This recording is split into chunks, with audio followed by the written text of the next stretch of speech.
크신 은혜와 복이 임하시기를 주님의 이름으로 축원합니다.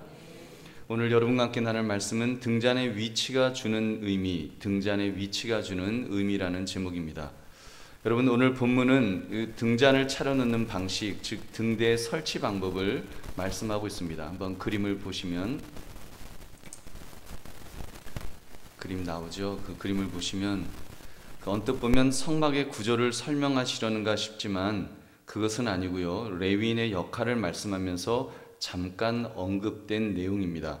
그렇다면 특별히 왜 이 방법을 설명하는지 그 의미가 있을 것입니다. 강조점 말입니다. 그래서 등잔의 위치가 주는 의미를 통해서 이 밤에 깨달음을 주시는 말씀에 은혜가 넘치시기를 주님의 이름으로 축원합니다. 일단 레위 지파 중에서도 제사장 그룹인 아론에게 이제 등불을 켜도록 하셨습니다. 그때 7 등잔을 잡아주는 등잔대가 있었는데 그 등잔들을 등잔대 앞으로 비추게 하라는 것입니다. 여기 보이시죠? 저기에 이제 그 등잔대가 있는데 그 등잔들을 이제 앞으로 비추게, 앞쪽으로 비추게 그렇게 하라는 것입니다. 그럼 그 등잔대 앞에는 무엇이 있었을까요? 여러분, 지성소 쪽에 위치한 금으로 싼 분향단도 있지만 여기 분향단이 있고요. 그리고 등잔대 앞에는 진설병을 두는 이 진설대가 있었습니다. 그 진설대 위에는 12개의 빵이 놓여져 있었습니다. 그러니 여러분 상상을 해보십시오. 창문이 하나도 없는 이 성소 안에 7개의 등잔에 이제 불을 붙이면 그 불이 환하게 비추어서 앞쪽을 쫙 비추는 것입니다. 그러면 특히 12개의 그 진설떡을 환하게 비추게 되고 또 왼쪽으로는 이제 분향단을 비추는 것입니다. 그리고 성막 뒤쪽으로는 그 휘장 뒤쪽으로는 하나님의 임재를 상징하는 언약궤가 있는 것입니다. 지성소 안에 여기 있죠. 그 지성소 안에 그런 언약궤가 있습니다. 여러분, 우리는 오늘 말씀을 통해서 등잔의 위치가 주는 중요한 의미 3가지를 살피며 은혜를 나누고자 합니다. 첫째, 이 등대는 세상의 빛이신 예수 그리스도를 상징하는 것입니다. 여러분, 한번 이 빛이 저 등잔대가 없다고 한번 해보십시오. 그러면 캄캄합니다. 캄캄해서 아무것도 볼 수 없습니다. 아무것도 할 수 없습니다. 그냥 깜깜함 속에서, 암흑 속에서 아무것도 못하고 가만히 있어야 됩니다. 내 세상의 빛이신 예수 그리스도께서 그 그리스도처럼 이 등대의 빛이 비추일 때 어둠은 물러가고 환한 그런 세상으로 바뀌는 것입니다. 요한복음 8장 12절은 말씀합니다. 예수께서 또 말씀하여 이르시되 나는 세상의 빛이니 나를 따르는 자는 어둠에 다니지 아니하고 생명의 빛을 얻으리라. 아멘. 그래서 여러분, 저 안이, 성소 안이 환하게 빛으로 비추이는 것입니다. 저 등불을 켠 사람이 누굽니까? 아론이지요. 아론으로 하여금 등불을 켜라 하실 때 아론이 등불을 킵니다. 아론은 레위인 중에서도 제사장 그룹의 사람으로서 하나님의 명령에 순종했습니다. 3절에 보니까 아론이 그리하여 등불을 등잔대 앞으로 비추도록 켰으니 여호와께서 모세에게 명령하심과 같았더라. 여러분, 아론이 등불은 아닙니다. 그러나 아론은 등불을 킴으로써 빛을 비추는 사람이 된 것입니다. 그래서 예수님께서 말씀하셨습니다. 마태복음 5장 14절에 너희는 세상의 빛이라. 산에 있는 동네가 숨겨지지 못할 것이요 16절에는 이같이 너희 빛이 사람 앞에 비치게 하여 그들로 너희 착한 행실을 보고 하늘에 계신 너희 아버지께 영광을 돌리게 하라. 아멘. 여러분, 우리 역시도 빛 대신 예수 그리스도를 믿는 사람이기 때문에 여러분, 우리가 빛이 되었다는 것을 여러분 꼭 기억하시기 바랍니다. 기억하십시오. 우리는 그러나 태양과 같은 자체 발광체는 아닙니다. 태양과 같은 자체 발광체는 우리 예수님 한 분밖에 안 계십니다. 우리는 그럼 누구입니까? 우리는 달과 같이 태양의 빛을 받아 비추는 반사체인 것입니다. 그러나 예수 그리스도라는 어마어마하게 환한 빛을 받아서 비추기 때문에 우리도 빛을 비출 수 있는 줄로 믿습니다. 여러분, 빛 대신 예수 그리스도를 통해서 그 빛을 세상에 우리가 비출 수 있는 것입니다. 여러분, 얼마나 멋진 인생입니까? 내 인생이 어둠을 물리치는 빛의 역할을 할 수 있다고 여러분 한번 생각해 보십시오. 내 삶이 그냥 먹고 사느라고 바빠서 별거 아닌 것 같았는데 내 삶이 어둠의 이 어두운 세상을 비추는 이렇게 빛의 역할을 한다. 이게 얼마나 멋진 일입니까? 여러분, 하나님의 은혜인 줄로 믿습니다. 그러므로 어둠을 물리치는 빛의 사명을 잘 감당하시기를 주님의 이름으로 축원합니다. 두 번째, 바로 그 등대는 진설대 앞을 비췄습니다. 저기 진설대 앞을 비쳤는데 그 진설대는 12개의 빵이 이렇게 늘어져 있었다고 했습니다. 그 12개의 빵은 12지파를 상징합니다. 즉 그 떡들은 이스라엘의 12지파를 나타내었다는 것입니다. 우리 2절 말씀 우리 한번 같이 읽어보겠습니다. 시작. 아론에게 말하여 이르라 등불을 켤 때에는 7 등잔을 등잔대 앞으로 비추게 할지니라 하시매. 아멘. 그리고 바로 그 등대는 12지파를 상징하는 그 12개의 빵을 비췄습니다. 그렇다면 그 빛이 누구를 비추었다는 말입니까? 하나님의 백성을 비추신다는 것을 의미하는 것입니다. 예수님을 상징하는 그 빛은 항상 그분의 백성을 비추고 있습니다. 항상 하나님은 자신의 백성을 돌보시며 지키신다는 사실입니다. 그렇습니다. 우리 주님은 우리의 빛이십니다. 우리가 어둠 속에 있었을 때 우리의 발을 비춰주시는 등불이 되시고 우리의 길을 밝히시는 빛이 되시는 줄로 믿습니다. 그 주님을 통해 우리의 삶이 그리스도의 환한 빛이 충만하시기를 주님의 이름으로 축원합니다. 세 번째, 그 등대는 또한 분향단을 비췄습니다. 여러분, 분향단의 역할이 무엇입니까? 분향단은 끊임없이 불타고 있는데 하늘로 올라가는 향기를 바라고 있었습니다. 유향은 하나님을 기쁘시게 하는 것이었습니다. 이것은 계속적으로 기도가 하나님께 올라가야 함을 상징합니다. 바로 그 지성소를 구별하고 있는 휘장 뒤에 하나님의 임재의 상징 언약궤가 있었습니다. 바로 그 분향단을 통해 타오르는 유향의 향기는 지성소 안으로 스며들었을 것입니다. 그리고 정확히 등대는 그 분향단을 비추며 성도의 기도가 얼마나 중요한 것인가를 강조하였을 것입니다. 그리고 그 분향단의 그 향이 끊어지지 않도록 제사장은 계속하여 그곳에 이제 그 향을 이렇게 넣었을 것입니다. 그래서 계속하여 이제 향이 타도록 계속하여 기도할 수 있도록 그렇게 격려하는 역할을 감당했던 것입니다. 우리 사랑하는 성도님들, 오늘 말씀을 통해서 우리가 두 가지를 꼭 기억하기를 바랍니다. 첫째는요, 우리 하나님의 백성은 빛 대신 예수 그리스도로 인하여 산다는 것을 우리는 꼭 기억하시기 바랍니다.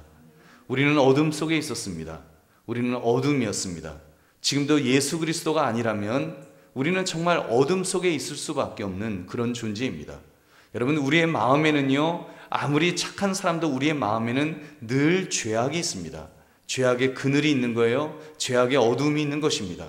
그것 때문에 우리 마음이 억눌려지고 그것 때문에 우리 마음이 우울해지고 우리가 도저히 우리 힘으로 살아갈 수 없는 그런 존재가 바로 암흑 같은 존재가 우리라는 것입니다. 우리는 신분이 하나님의 자녀가 아니었잖아요. 여러분, 우리는 정말 그 마귀의 자녀밖에 안 되는 그런 존재였는데 바로 예수 그리스도로 인하여 하나님의 자녀가 된 것입니다. 믿음으로 그렇게 된 거예요. 그 그리스도의 빛이 우리를 비춰주셨기 때문에 우리가 그런 존재가 된 것입니다. 그래서 우리가 살 수 있게 된 것입니다. 내가 죄인임과 예수님의 은혜로 죽음에서 생명으로 구원받았음을 깨닫게 되었습니다. 이제는 마귀의 자녀가 아닙니다. 이제는 하나님의 자녀가 되었습니다. 이 선포 속에서 담대하게 하나님을 섬길 수 있게 된 것입니다. 여러분, 그리고 그 빛, 예수의 빛은 우리가 순종할 때 지금도 어둠 속에 헤매는 세상을 향해서 또한 비출 수가 있는 것입니다. 그 사명이 우리에게 있습니다. 우리가 그 빛을 비춰야 됩니다. 내 가족 중에 아직도 어둠 속에 있다면 그 빛을 비춰야 됩니다. 순종함으로 비추시기 바랍니다. 비출 수 있는 힘이 우리에게 있는 줄로 믿습니다. 여러분, 우리가 그 빛을 받아서 예수 그리스도의 빛을 받은 사람들이기 때문에 우리는 그 일을 할 수가 있습니다. 지금 얼마나 이 세상이 점점 어두워져 가고 있습니까? 조명은 점점 밝아지는지 모르지만 영적인 어둠은 점점 짙게 깔리고 있습니다. 사람들의 마음은 점점 짙게 깔리고 있어요. 점점 어둠으로 삼켜지고 있습니다. 여러분, 얼마나 많은 사람이 이제는 우울증이라는 것에 그냥 완전히 삼켜져 있습니까? 현대인의 무슨 감기다, 뭐 그렇게 말을 하지만 그만큼 어두워졌다는 거예요. 그만큼 상처가 있다는 거예요. 그만큼 힘들다는 것입니다. 여러분, 그것을 감당할 수 있는 사람이 누구입니까? 바로 저와 여러분 같은 예수 그리스도를 빛으로 받은 우리가 그 일을 감당해야 될 줄로 믿습니다. 어둠을 물리치고 빛을 발하는 그 역할을 우리가 할 수 있는 것입니다. 여러분, 예수 그리스도의 빛이 비추어지면 그 어둠은 물러가게 되어 있습니다. 여러분, 우울증도 떠나갈 것입니다. 마음의 병도 회복될 것입니다. 그런 은혜가 여러분 정말 우리 예수 그리스도를 통하여 있는 것입니다. 여러분, 바로 빛 대신 예수 그리스도, 정말 일곱 촛대를 통해서 비추어지는 저 빛을 통해서 우리가 그 빛을 받아 그 일을 감당할 수 있는 줄 믿으시기 바랍니다. 또 한 가지, 두 번째, 우리 하나님의 백성은 빛 대신 예수 그리스도로 인하여 더 기도할 수 있습니다. 여러분, 기도는 단순히 내 힘, 내 의지로 하는 것이 아닙니다. 주님께서 힘을 주시는 것입니다. 주님의 이름으로, 예수의 이름으로 기도할 수 있도록 우리에게 힘을 주십니다. 여러분, 기도라는 것이 얼마나 엄청난 이게 사건인지요. 나 같은 죄인이 하나님의 존전에 감히 나갈 수 없는 자가 하나님 앞에 나가 아른다는 것, 이거 여러분 불가능한 일 아닙니까? 예수 의지하면 나갈 수 있습니다. 때를 따라 돕는 은혜를 주시는 하나님의 보좌 앞에 나갈 수가 있습니다. 여러분, 그림을 보세요. 저기 휘장이 보이잖아요. 저 휘장이 예수 그리스도를 통하여 이제는 찢어진 것입니다. 이제는 저 휘장이 없어진 거예요. 이제는 저 휘장이 아니라 우리는 이제 기도를 통해서, 저 분향단을 통해서, 기도를 통하여 바로 직통으로 하나님 앞에 나아갈 수 있습니다. 은혜의 보좌 앞에 우리가 나가서 때를 따라 돕는 은혜를 구할 수가 있다는 것입니다. 누구한테 부탁하는 것 아니에요. 제사장한테 부탁하는 거 아니에요. 여러분, 목사님한테 부탁하는 거 아니에요. 내가 직접 예수의 이름 가지고 나아가서 하나님 앞에 나아갈 수 있다는 거예요. 여러분, 이것은 엄청난 사건입니다. 엄청난 기적입니다. 생각해 보십시오. 우리 지금 새로 대통령이 된 그 문 대통령이 지금 소통을 이야기하잖아요. 무슨 광화문 그 청와대 직원 식당에서 같이 밥을 먹는 그런 모습이라든지, 또는 뭐 이제 광화문 시대를 열겠다 공약까지 내걸며 애를 쓰고 있습니다. 근데 여러분, 뭐 광화문 시대가 열린다고 한들 나 같은 사람이 대통령과 직접 소통할 차례가 올까요? 아마 안 올 거예요. 거의 불가능할 거예요. 뭐 어떻게 그 바쁜 대통령을 만나 주시겠습니까? 그러나 우리 하나님은 여러분 어떤 분이십니까? 우리 하나님은 우주 만물을 창조하신 그 하나님이신데, 그 하나님께서 예수의 이름 건세 가지고 여러분 우리가 주님 앞에 나갈 수 있다는 거예요.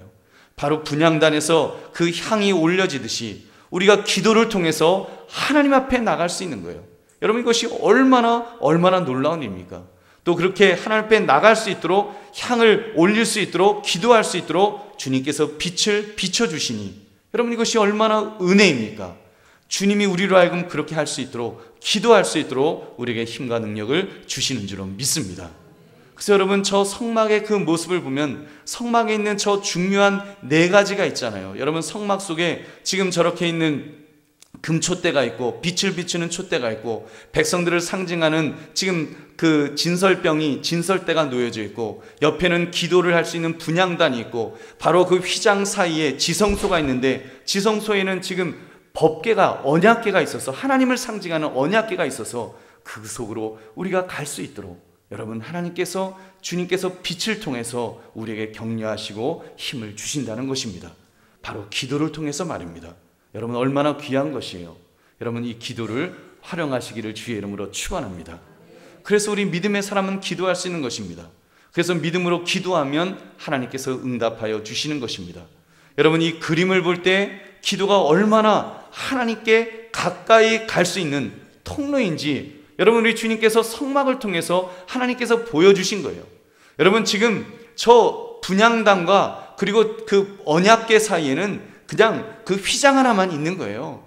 휘장 하나만 가려져 있는 거예요. 막혀져 있는 거예요. 근데 예수님께서 여러분 그 휘장조차도 우리 하나님께서 십자가에서 그 주님이 피와 그 살이 다 찢겨지시면서 휘장을 위에서 아래로 쫙 찢어주셔서 이제는 우리가 누구든지 기도하면 주님의 은혜의 보좌 앞에 나갈 수 있도록 만들어 주신 것입니다. 여러분, 얼마나 귀한 일이에요.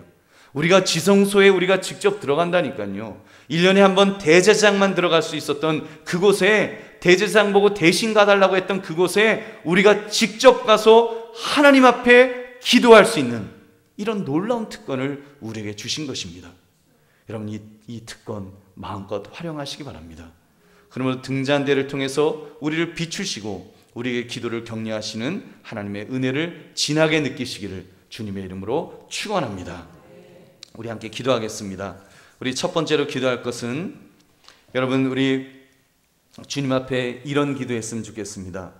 예수 그리스도를 통해 하나님 나의 심령의 어둠이